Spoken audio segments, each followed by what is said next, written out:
Hey guys, how you doing? I appreciate you guys being here. So this is going to be how a 9-figure digital marketer reads their data. So with no further ado, let's go ahead and get right on into it. Let's go. Alright guys, so a couple of things before we even get into it. You guys want to make sure that you guys know your key performance indicators.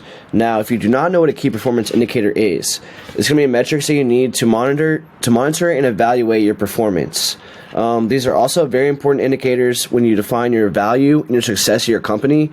When you're going to sell your company, a lot of people are going to want to look at these metrics and know exactly what's going on there. So with that being said, the numbers that you want to go ahead and look for, or metrics you want to look for, are going to be click-through rate, cost per click, CPM, and your average add to cart, and purchase. However, let's go ahead and start from the top. So click-through rate. First of all, what is that?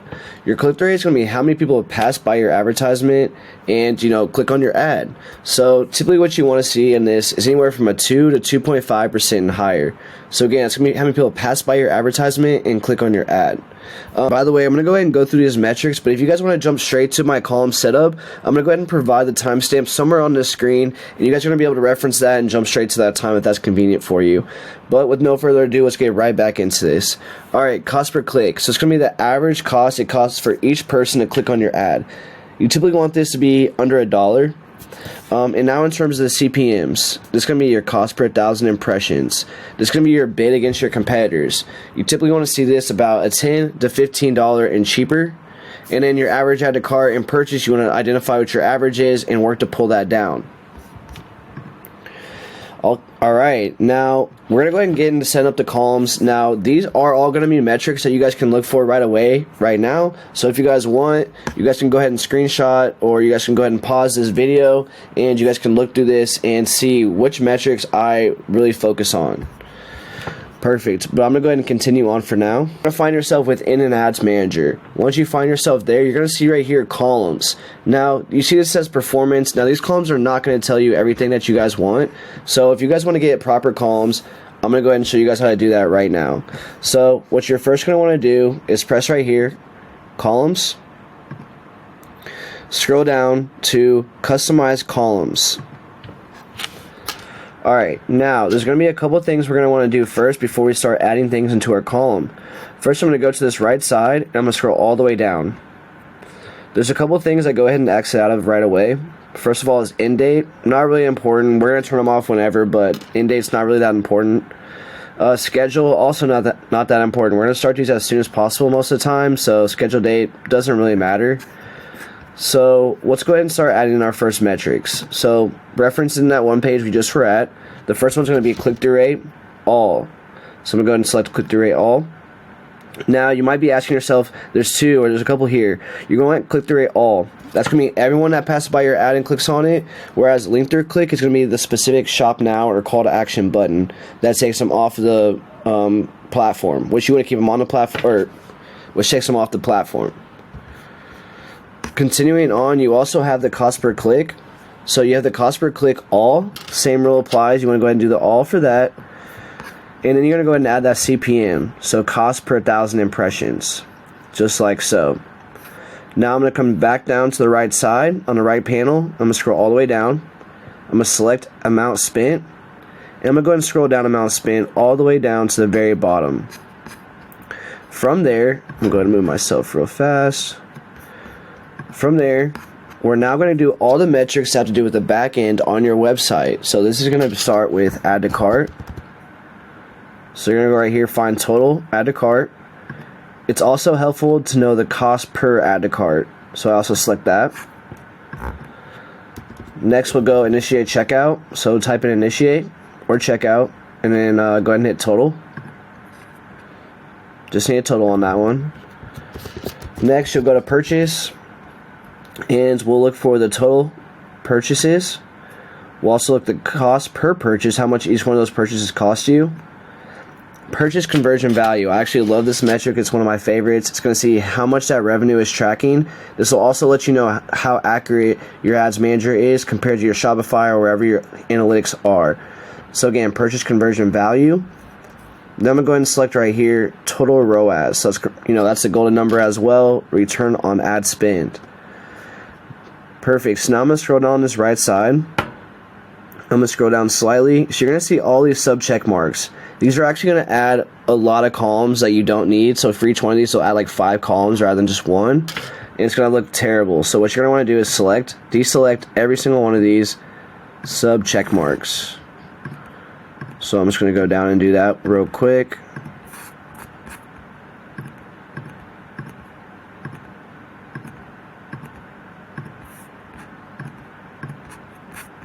Alright, now once that's done, what you want to do is come over here to this left side. This is very important. This is the last step.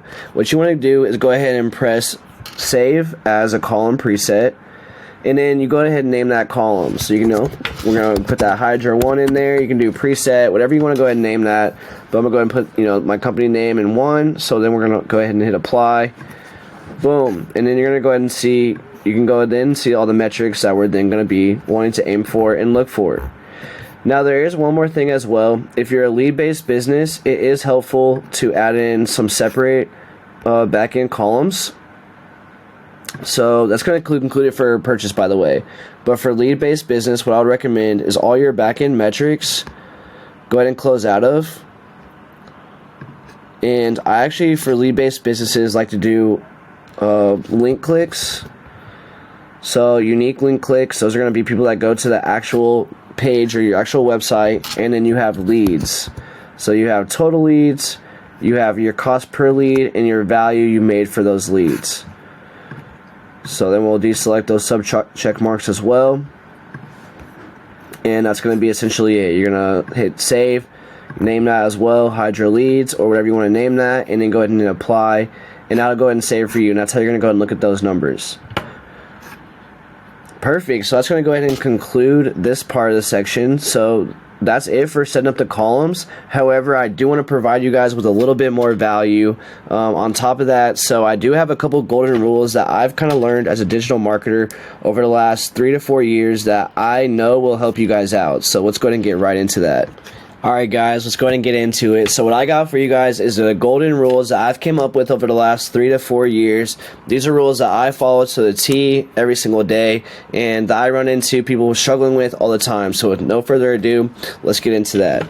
So number 1, Facebook algorithm changes every 30 to 90 days.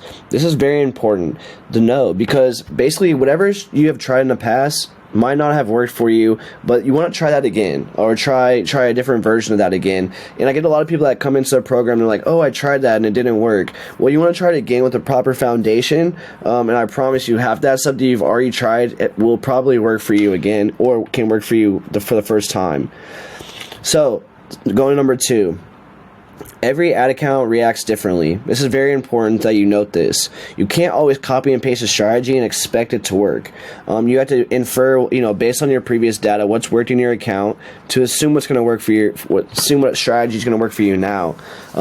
Now, it's really hard, the grass is always greener. You see a different strategy, you want to implement it. Well, there's probably a reason why they're giving it out for free, so I would say, pay attention to that. Also, don't just jump right into a strategy. Use a hybrid of what has currently worked for you, mixed with a strategy.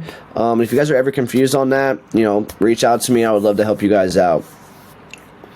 You don't have to change your product price. This is so important. Whether it's a product or service, you do not have to change your product price. That's the last thing you have to change, guys. So, work to change absolutely everything else first before you change your product price. This is a golden rule. I can get into it all day long. I'm not going to today, but just want to highlight on that a little bit. If you guys want to know why, ask me, send me a DM, ask me why, and I got you covered. You don't, this is one of my favorite ones, the 4th one. I actually went over this in detail with someone today. So you have to classically condition your pixel. Now, this is very important.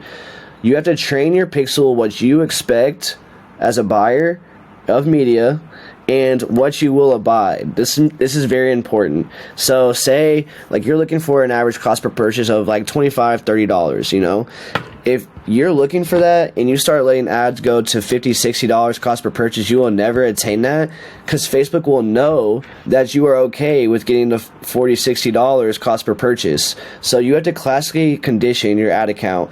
Anything that gets to a certain metric that's too far needs to be turned off. If you let these things go on that are way too expensive, Facebook is going to lick its chops. It's going to be so happy. It's going to tax you on the CPMs gradually over 2 to 3, 4 weeks, and you will never even know it. I just had someone come in here today, and they were running into this problem. So it's very important you guys understand you have to classically condition your pixel. So whatever you do for today is going to pay dividends for the future. And if you do something wrong today, thus it's going to pay worse dividends in the future. So everything is important what you do, as it has direct implications of how it can warm up.